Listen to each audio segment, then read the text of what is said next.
it going, guys? Inric here, and I'm bringing you guys more Katawa Shoujo. I'm planning on, for every 10 episodes, I will have an hour of it posted, so hopefully that will kind of help. On the previous episode, we learned that Emmy was sick because she ran in the rain, and it rained a lot, and rained even more. So let's just, I don't know what I'm doing. So the lunch bell rings, and I found myself disinclined. What? I found myself disinclined to make my way up to the roof. After all, I'm betting Rin knows where Emmy is, and if that's the case, then I doubt she'd bother going up there. More to the point, I doubt we'd have any sort of skin. What word is that? Scintillating conversation if she didn't. Chances are she'd prefer to be alone up there anyway, so I don't accidentally ruin her train of thought or something. Unfortunately, I don't really feel like heading to the cafeteria either. I guess I'll go to the library instead. I need a new book to read anyway, having finished my other one yesterday before bed. Maybe I can find more by the same author. I'm sorry, no, you don't love libraries. They smell like dust and paper and ink. Actually, I kind of do like the smell of libraries, actually. I don't know why. I barely go into libraries, but I don't even go to libraries that much. And I just like the smell of libraries. I don't know why. All these stories and facts and opinions crowded together in one place makes the air come alive with potential.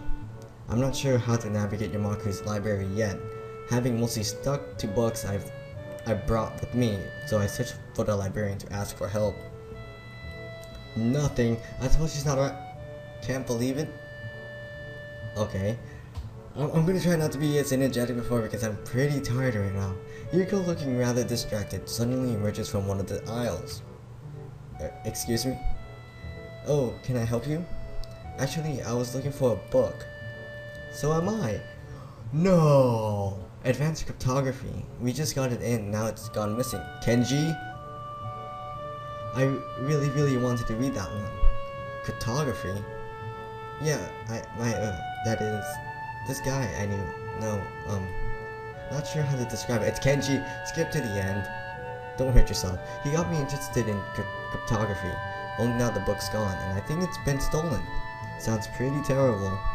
Ooh, ghosts. Yeah, especially because now I have to search the whole library for it. Even though it's probably not even here. You seem busy. A little. She dashes off down another aisle, and I resign myself to finding my own damn book. Jeez, you just love saying damn, don't you? Damn, damn, damn. That's all you care about. Plenty of choices. Oh, come on. How did I get lost? These aren't even printed books. They're all in Braille. Praise Jeebus, you're lost.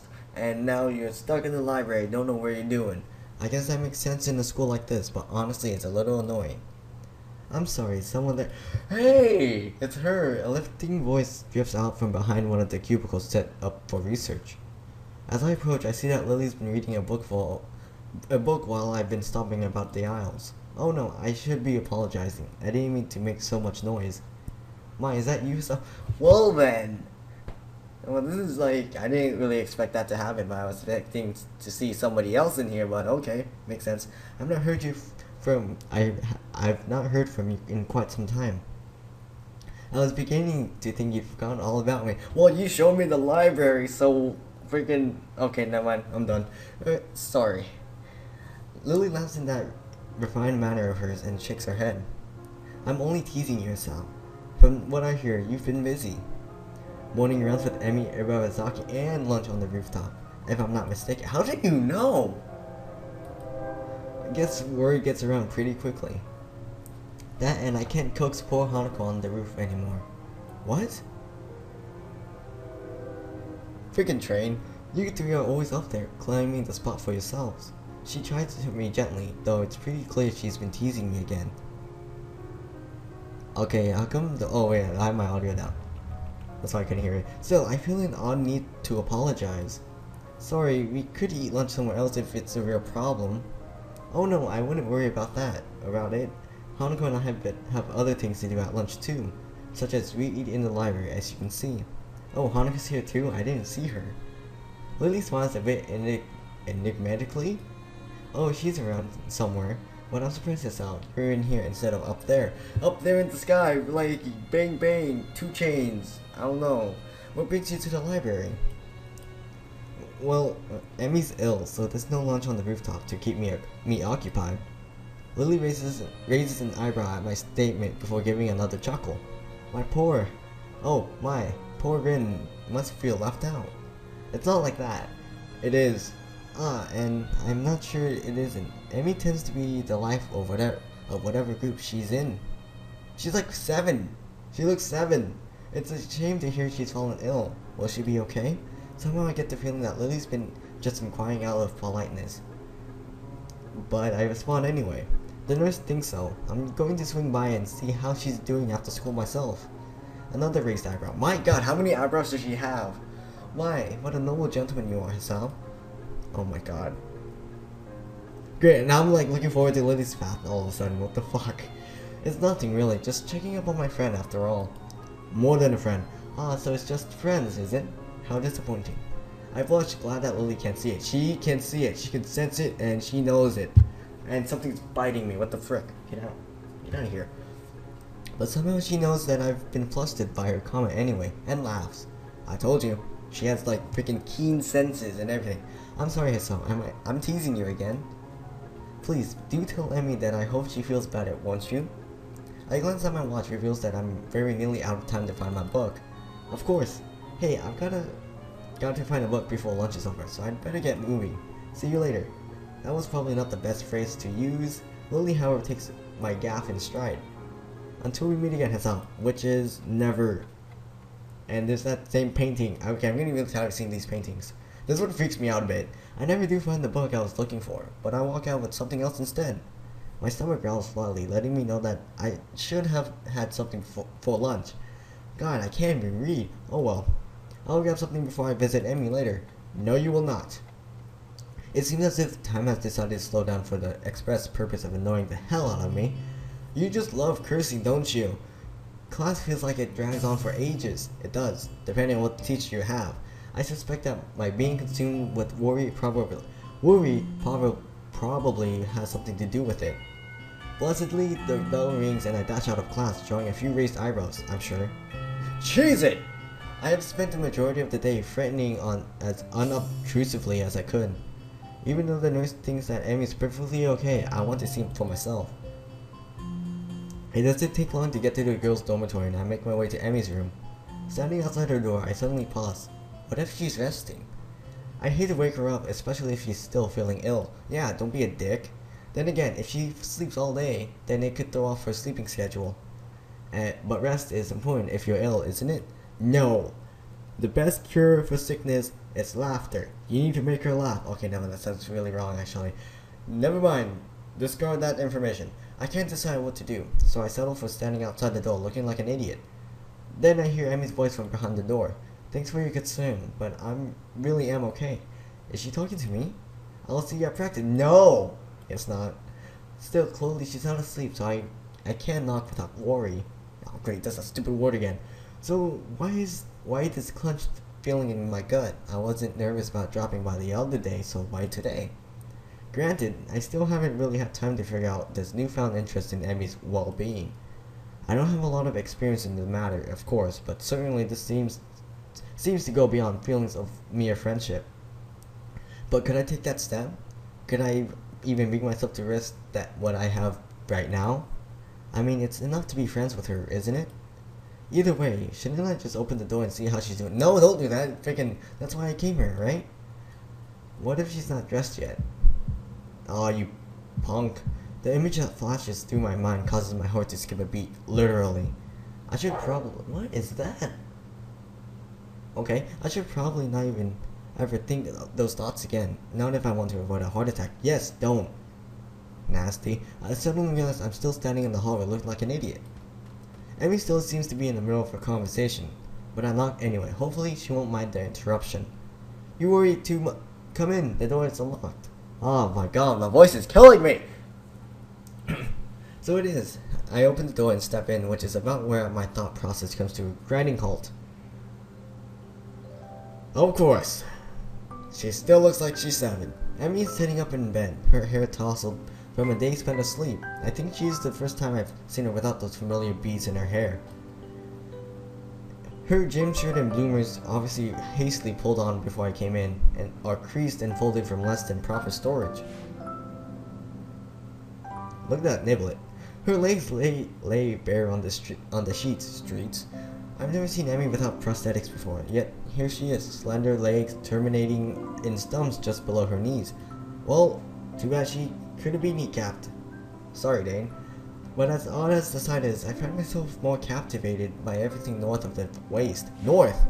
Why are you looking up north? Freaking, which direction are you looking? What, do you have a compass? Do you know which one is north? Are you like saying north is it up or down? Freaking, north could be anywhere. It could be left and right. Oh. Again, directions screw me off. It seems that Emmy had finished her conversation with whoever was on the phone with her, and is now watching my reaction closely out of her one open eye as she wipes sleep from the other. Her expression, far from being embarrassed, is rather one of a surprisingly wide yawn, one perhaps appropriate from such a small mouth. That's really creepy again. A grin that for a brief moment seems almost flirtatious tugs at the corner of her mouth as she takes the sight of me in. I'm trying to read these sentences in one breath, but it's not working. I can do nothing but remain in a state fluctuating between fear, confusion, and not a little bit of lust. Oh, deadly sins right there. Bad idea. Emmy hastily sweeps her hair out of her eyes, fixing it back into place before addressing me. My god, why is your room orange? The first thing I see, orange. You seem a bit caught off guard, Hisao. A wave of laughter erupts from her, and I find myself grinning and rubbing the back of my head ruefully. Sorry, I've just never seen someone so disheveled. What? Okay. Disheveled, like, look so attractive. Never seen you without your legs on. Never seen you look so... sorry. Bad thoughts. Bad thoughts. Emmy giggles again and moves to sit up a little straighter. I'm caught up in the movements of her shirt, very nearly losing myself. Heart attack! I was wondering what your reaction would be. Dennis called and told me you were going to drop by, you see. And I know you haven't seen me, well, you know, without legs. I responded in a tone of casual surprise. Oh, and you don't have them on. I didn't notice. Of course you did. This is almost the truth. I very nearly didn't. I'm not trying to be suave or anything, mind you. Somehow I think Emmy would get offended by that. Instead, she sticks her tongue out at me and chucks a pillow at my head. Why a pillow, ass? I definitely catch the pillow and take a careful aim before throwing. Emmy laughs and rolls to one side, dodging my shot. The shifting of her shirt distracting me enough so the next thrown pillow hits me right between the eyes. Oof. Well, that's... okay. I retaliate, of course. And once I've retaliated twice, well, a war was bound to break out sooner or later. And really, when Emmy appears to have far better aim than me, well, it was just a matter of time before I'd have to resort to a suicidal charge. Suicidal charge? So you're gonna have a bomb strapped to your chest, be like, Durga Muhammad Jihad, and then blow up and like, done. Gotcha. Eep. What? Bam. What? Smack. What? What is this? Comic? And once the charge was accomplished, well, of course, I had to wrestle the pillows away from her. And with that kind of struggle, of course, we wind up in this sort of position. That's not awkward. That is not awkward. And so I find myself staring down at her from my position atop her. She's grinning, her eyes sparkling with amusement, maybe a little sweaty now from our tussle. You're sick, aren't you? Her chest is heaving up and down, sucking in air. The small bit of my brain that is not currently enraptured by the sight and the smell of her observes that she must still be ill because of her stamina is not what it should be. We stay that way for a while. I'm not sure how long because everything seems to go fuzzy. Everything that isn't her, anyway. Whoa, it's like trippy. You're like in the Twilight Zone. So I've never watched Twilight Zone actually. Never mind. Her eyes meet mine, and deep inside them, I almost catch a glimpse of what? Fear, longing, hope. Emmy. A cough suddenly convulses her, and I'm almost stumbling in my haste to get off to apologize for everything. Sorry, I should have. It's fine, it's fine. She gives me a reassuring pat on the shoulder. So, what brings you here? Detainment breach. She's still breathing hard, and that causes her voice to shake slightly. Well, before I was so really assaulted by pillows, I came to see how you were doing. Wow.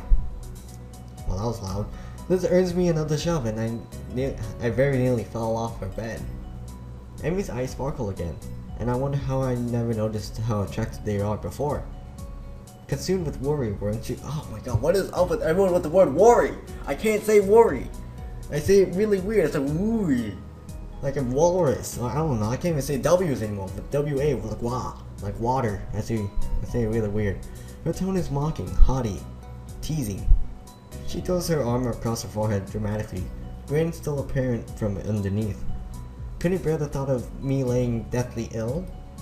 As we both recover from our brief wrestling match, Emmy appears to fall back on teasing me. Well, I wouldn't say consumed with worry, but after you didn't show up this morning, like a total wuss. Emmy pouts, crossing her arms petulantly, where did I get that from? Petulantly, and sticking her lower lip out. It's not my fault. Nez wouldn't allow it. Sure he wouldn't. I completely believe you, sarcastically. Emmy sticks her tongue out again. You're such a jerk, Hisao. Of course! Okay, never mind. So how was your day then, eh? Did you enjoy slacking off? Not really. The phone woke me up pretty early on. The phone? Yeah, the captain of the team called to make sure I was doing okay. Also to let me know that it was okay to skip practice. Good. At least she wasn't alone all day. Someone checked up on her. Not in person. Although, I can't help but think that it should have been me. Oh, you're such a dick. No. Oh, that's good. He really keeps an eye on you, huh? Oh man, here you have competition. You're like Riku, freaking stealing Sora's woman. No, I'm just kidding. Emmy shrugs. It's his job. Part of being the captain means you know where your team members are when they're not in school. Still, I guess it was nice of him to call, huh? Yep, sure was. Emmy yawns and shimmies down into a more comfortable position. So, how was your day? Kind of uneventful, you know. I went ahead and ran by myself and talked with the nurse about how you were doing. And long story, wow, it's dark, it's nighttime, ooh, spooky. I meandered through the day's events, and none of which are particularly engrossing. That's when I distracted by an arm finding its way across my waist. It seems that Emmy fell asleep while I was talking, so I draw her blanket to cover us. You look so awkward in that picture. Like, look, he's so awkward. Like, what do I do here? He's like,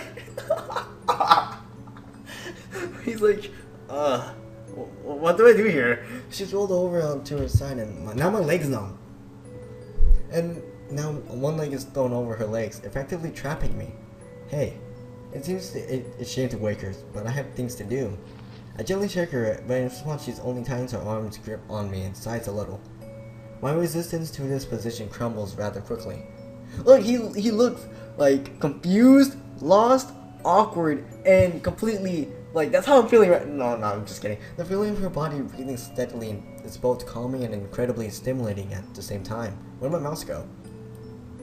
My breathing cannot decide if it wants to relax or speed up. Relaxation wins, and I found myself putting an arm around Emmy. Oh, now you smile. I think I'm in love.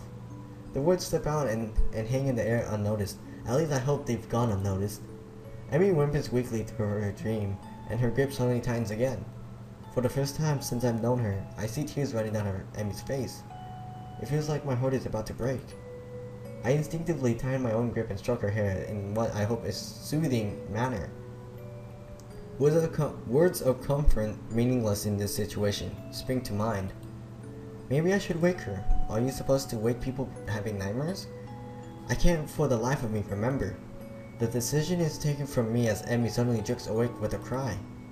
Dad! Oh no! This is more than I think I want to hear without her knowing. I quickly sit upright and gently shake her shoulder to stir her. Hey, you okay? What a silly question. What? Hisao? She shakes her head as if to clear it and quickly wipes her eyes. You had a nightmare, I think. Emi shudders again and glances up at me, a little cautiously as if unsure whether or not she's actually up. Yeah, I guess so. You want to talk about it? That's so creepy. At nighttime, you want to talk about it? A speedy internal debate seems to be going on in her head, which resolved itself with a shrug. Nah, I don't really remember much of it. I'm pretty sure she's lying to me, but somehow I don't think I should press the issue. You shouldn't. If it's about her dad dying or whatnot, freaking don't you say it. It's like making a death wish. Basically, you know, it's like a time bomb, you know, friendly AC-130 inbound and whatnot, you know? It's like that crazy crap you do and whatnot. Amy shudders again and turns towards me, looking a little sheepish. Sorry for falling asleep on you like that. I keep my voice as soothing as I can. Hey, don't worry about it. You've been ill. Yeah, I guess that cold medicine's just made me a little drowsy. I guess so. Amy does not strike me as the sort of person who'd fall asleep at the drop of a hat. Rin, maybe, but Emmy's far too energetic. I gotta crack my toes. Emmy gives a small half smile at my response, and then just like that, she's back to her old self. Well, prepare yourself for tomorrow morning, Hisao. We'll have to go twice as hard to make up for today. But I went running this morning! Too bad, no excuse. Oh fine, I'll be ready for you. Emmy nods satisfied. Good. I take this as my cue to exit. Well, I'd better get going, especially if I want to get enough sleep for tomorrow. I hop off the bed and head for the door. Hey, Hisao. I pivot neatly on my heel and face Emmy. She opens her mouth to say something, but then in another first, I see her falter slightly. She closes her mouth and opens it again. Thanks. For dropping by, I mean. You're the kind of the first visitor I've ever had who wasn't Rin. Wait, how would she open the door? Like, oh, wait, no, that was a dumb question. Now that's surprising. I would figure that Emmy had people dropping by all the time. She's certainly popular enough, or so I thought, always talking to people in the hallways. Emmy hesitates again, and thanks for staying around after a look of pain flits across her face. You know, it helped. She brightens back up and waves cheerily at me. See you tomorrow. Yeah, see you later. Yay. Are we gonna get to a load screen after this? I'm just about to exit the door when something makes me turn around again. Hey, Emmy. Anytime you need to talk, let me know, okay? Emmy seems taken aback by this offer. Her grin gets even wider. Sure thing, Sal. See you in the morning. Can we go to the loading screen or something? This is really depressing all of a sudden. See you in the morning. Like, it got super awkward because, you know, like, she had a dream of her dad, and her dad's dead. That sucks. My dad was gone for like 6 months when I was around first, second, and third grade because he went to the Philippines, and then, you know, I never had like a dad role when I was in elementary and whatnot, and I think, and then when he came back when I was in 6th or 7th grade, in between those two, he had a stroke. So, no, wait, it was in 6th grade when he had the stroke, and it took him a while to get back on his feet. And, you know, I kind of get where, you know, why Emmy would be sad. Like, obviously her dad's dead, and, you know, I guess there was nobody in as a father to play a role for her in her life. So, that kind of got me now. Great. I accept Emmy's room with my head in a whirl. Should I have even left? Was she really okay? I want to turn around and march back down the hallway, open the door, and tell her. Tell her I love her. Tell her I think she's beautiful. Tell her that I'll be there when she needs me. I want to stay with her and to hold her close as she falls back to sleep. How many nights has she woken up like that? Only to find that nobody's there. I want to be that person that can be with when that happens. It's only a silly thought, I know. We don't know each other that well, do we? The whole idea, while exhilarating, also makes me feel worried. There's that word again, worry. Perhaps, oh great, really? Perhaps that I overstepped my bounds. And now to add my troubles, it seems as if Emmy herself already has an interest in someone else. This track captain of hers who seems so interested in her well-being. True, I've only seen the two of them together a few times, but that doesn't change the fact that they seem better suited to one another. There's really nothing to be done about that. Great, this is like in Kingdom Hearts, freaking the track team captains, Riku, Emmy's, what's her face, Kairi, and Hisao Sora. So now, freaking Riku is being a butthole kicking people, and makes no sense at all why he kicks people. And then Kairi just there like, yeah, and then Sora's like, I'm the weakest link. And then he walks away. I need to take my mind off this whole situation. I've got homework to do. Maybe that will distract me. Oh, jeez.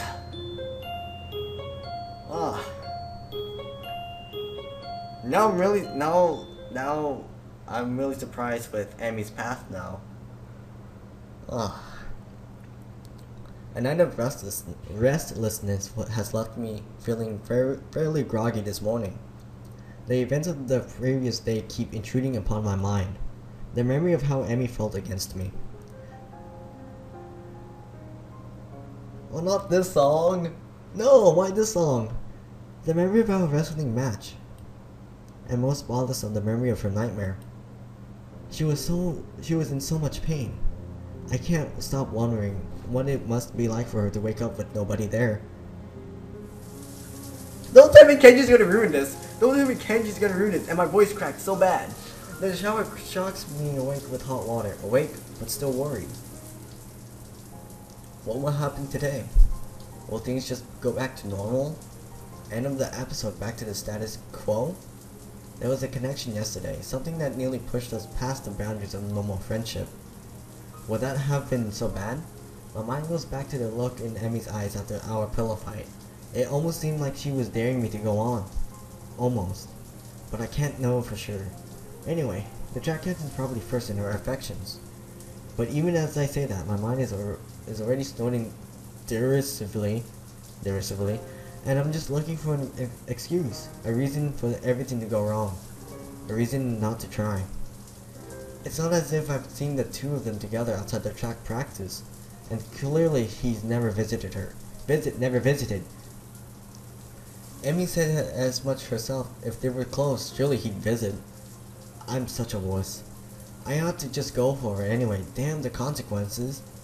That's what Emmy would do. I think, hell, I know that's what she'd do. Which is partially why I'm convinced there's no interest on her end. She hasn't acted either. Maybe because of this track captain. It's possible she's got a bit of an unrequited crush thing going on. But who would be able to clarify their relationship? I still haven't got my jacket back. I'm putting that out. I still haven't got my jacket back. It sure as hell can't be Emmy. She'd probably just laugh and ask why I wanted to know.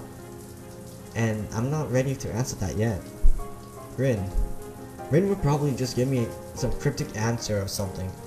And then with my luck, she'd just ask Emmy, who would ask me why I wanted to know. And I've already covered that problem. I wonder. It's like if you ask one question to someone, it will cause another reaction. And then after that you don't know the answer, it will cause another reaction, and it will cause another reaction afterwards. And so it's causing you to make this chain of problems that you can't really figure out the answer to.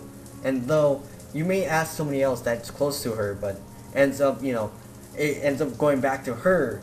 And so the connections that the two people have, like, here's Emmy and then there's Rin, and then if you go ask Rin, she will ask you a question afterwards saying like, why do you want to know? Why do you want to do this? Are you sure about this and whatnot? Knowing that she'll just like say something like, are you sure? Or like say something, random. And then so forth. And then after that, once you're done with the conversation with Rin, you don't know what will happen next. Will Rin keep it to herself, or will Rin, go tell Emmy about it, and then Emmy will have to wonder about it and ask questions about herself, and then think about it more, and then goes back to you, and then so it screws you over, and she'll ask you, and thus creating the same problem, but it will go back to where it usually began. But now you're causing it being more complicated, more jumbled, more like more harder on yourself to actually understand what's going on. So, I just went off into a random okay. Could I get away with asking the nurse? He seems pretty protective of Emmy. I'm sure he'd know if something was up. And he owes me for not letting Emmy know he forgot to tell me about her being ill. So he'll keep quiet. What if he asks me why I want to know though? I can't shake him off. Just say I'm curious as a friend. He'll buy that, won't he? Of course. That's settled then. After the run, I'll talk to him while Emmy's waiting outside of the office. That'll cause another thing. That'll actually cause another reaction again. There's no sign of Emmy when I arrived at the track. Is she still too ill? I decided to give her 10 minutes. I'm a little early and she was ill yesterday, so if she takes a while to show up, it shouldn't be surprising. Still, I'd hate to just waste my time, so I occupy myself by stretching and pacing back and forth anxiously. What if I went too far yesterday? What if she doesn't come because of her? She's embarrassed. What if... You're early again, Hisao. I'm impressed. Just like that, I feel some of the tension leaving my body. Look at that body. No, I'm just kidding, don't. Emmy seems to be bright and cheerful as usual, with no sign that she even was ill the other day. Much less had a less than restful sleep. Still, I have to ask. Sleep was well last night? It's just a throwaway question, small talk. The sort of thing people ask someone they bump into in the cafe while getting their morning coffee. But not for us, at least, not for me.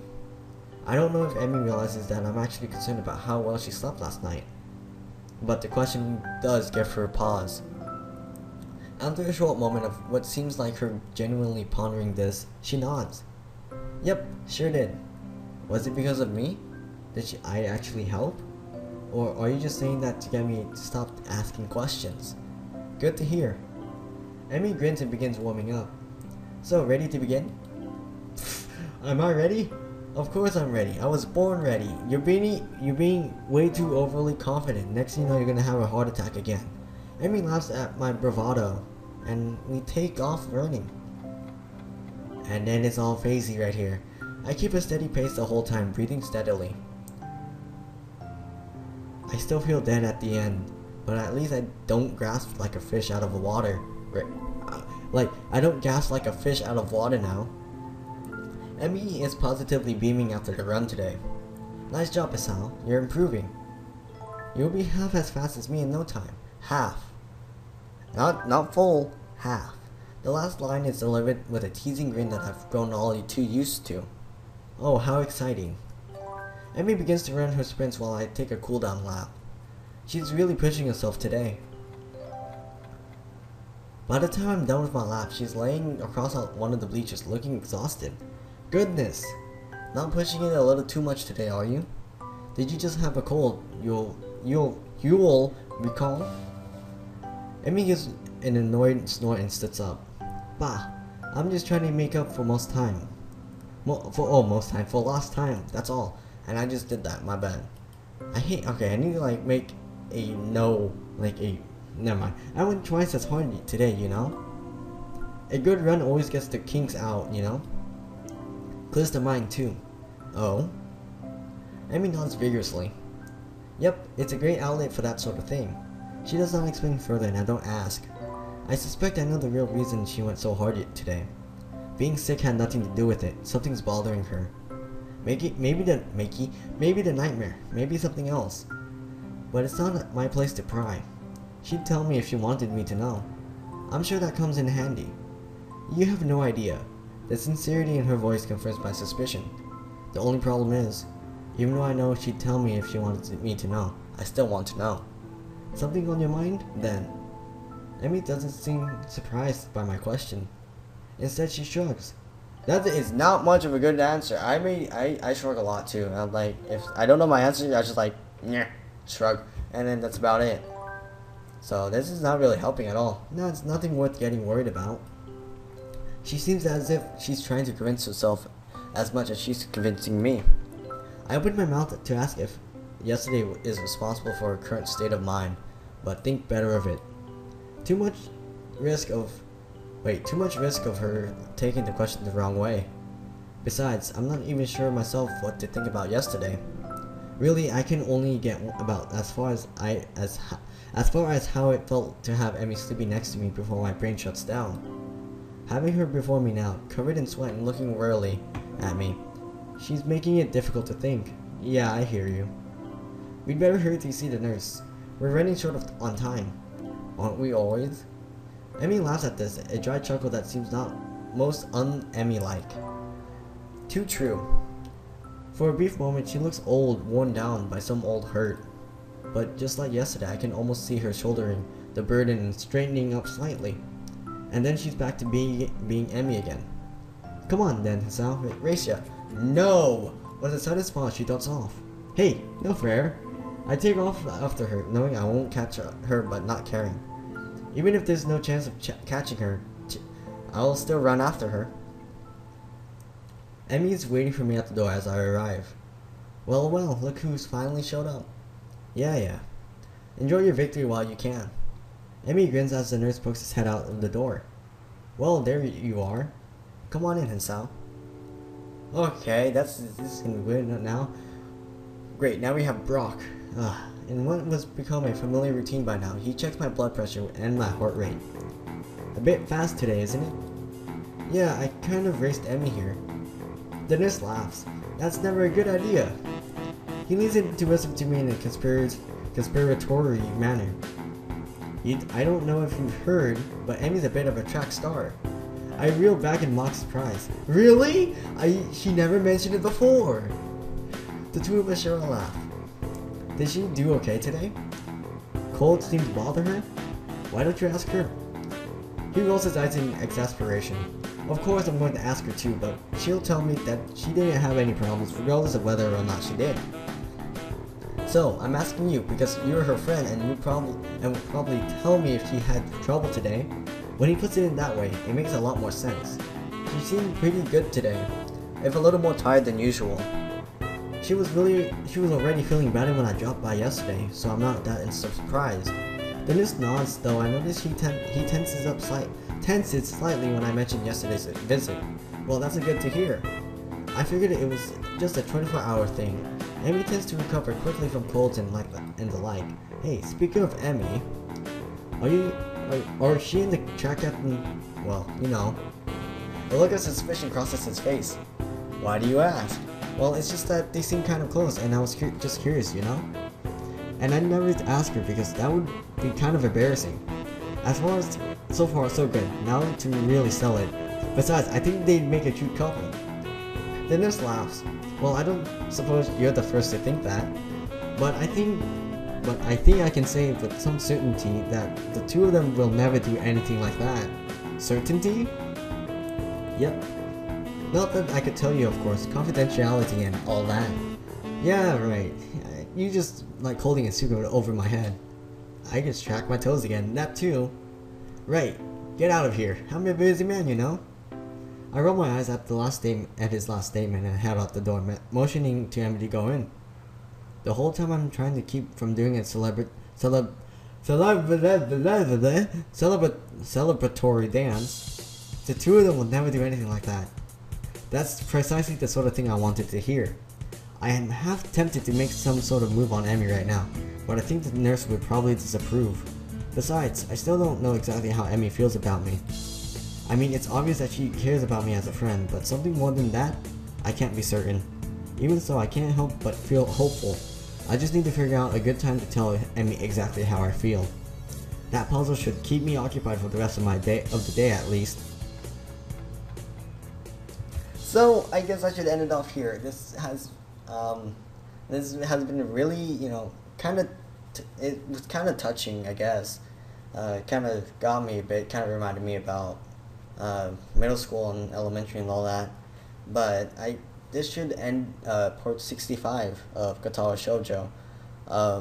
I hope you guys enjoyed. Most likely, every 10 episodes I will do an hour special on it from now on. So I hope you guys enjoyed, and as always, I hope you guys have a great day. Surprisingly good.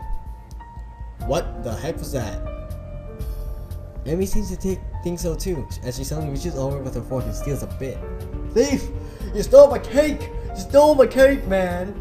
Stole it! You stole the cake! My cake! My brand! Pirate, there's a difference. We're not on water.